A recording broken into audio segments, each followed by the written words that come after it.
कळंतरवाडी तालुका कराड येथे गेल्या आठवड्यात हाय व्होल्टेजमुळे 15 TV तसेच जवळपास 50% कुटुंबातील विजेचे बल्ब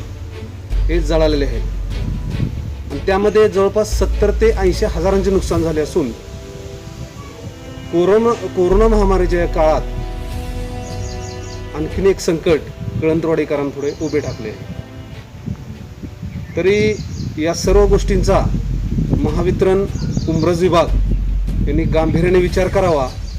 आणि जळालेल्या उपकरणांचा त्वरित पंचनामा करून कळंतरवाडीकरांना